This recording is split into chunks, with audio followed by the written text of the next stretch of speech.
The Broncos remain busy in free agency. It's a Nuggets game day, and the Avs lost a tough one in extra time last night. This is your Denver Sports Daily for March 12th, 2025. The biggest stories, the latest news.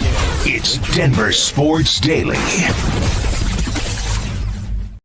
While yesterday wasn't nearly as busy for the Broncos as the first day of free agency, where they saw them sign both safety Talanoa Hufanga and linebacker Dre Greenlaw, the Broncos have remained busy as the free agency week rolls on. And late into the evening last night, it was announced that they signed wide receiver Trent Sherfield, formerly of the Minnesota Vikings, a player who, while he may contribute on the wide receiver side of things in that room surrounding Bo Nix, he's more likely to be a heavy special teams contributor and replace the production that's left behind by the departing Traymon Smith. We also saw punter Riley Dixon leave the Broncos for a $6 million 2-year deal with the Tampa Bay Buccaneers. So that is another special teams hole that the Broncos will have to fill.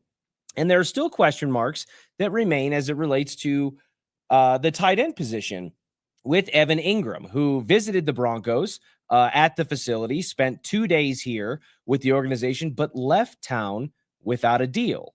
Typically, if you're an NFL team in free agency, you would like to keep that player in-house. And if you're going to take the effort to bring them in, parade them around, and masquerade all of the advantages of coming here, you don't want them to leave and have an opportunity to go somewhere else, which is exactly what Evan Ingram did as he's visited the Los Angeles Chargers now after leaving Inglewood.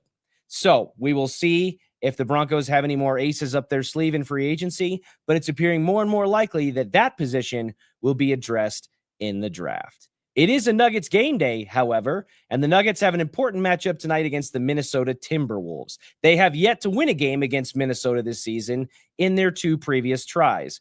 They are coming off of an impressive 140-127 victory over the Oklahoma City Thunder, where current MVP favorite Shai Gilgeous-Alexander shined in both games, but less so in the second one, allowing Nikola Jokic and the Nuggets to win the rubber match and split the season series with Oklahoma City 2-2. The Nuggets are the only team to have beaten Oklahoma City twice this season. So we will see if they can continue against another prominent, formidable Western Conference opponent in Minnesota. As it relates to the Avalanche, they did lose a tough one against Minnesota last night in a shootout. Marty Necas had a chance to keep things going for the Avalanche and just watch the puck float off of his stick. Not clearly the setup that you would want, but something that, given how Necas has performed since sliding into the Avalanche's top line alongside Nathan MacKinnon and replacing that Mikko Rantanen role, something that I think I'm willing to give him a little bit of grace for and look past, because overall, as a team, they just didn't play that well. I don't think this game is a referendum on where the Avalanche stand post-trade deadline, because I think that they made an argument to have won the trade deadline in the NHL with the moves that they made from the Mikko Rantanen trade up until the deadline week moves, adding in the likes of Brock Nelson and Charlie Condon and others. So the Avalanche, they lost a tough one. It was an ugly game, if we're being honest. It was one of those things where whichever team was going to come out of that, it was a situation where they weren't going to feel that great about the win. It was kind of like you were going to escape with it. And so for the Avs, we'll see if they can pick it back up.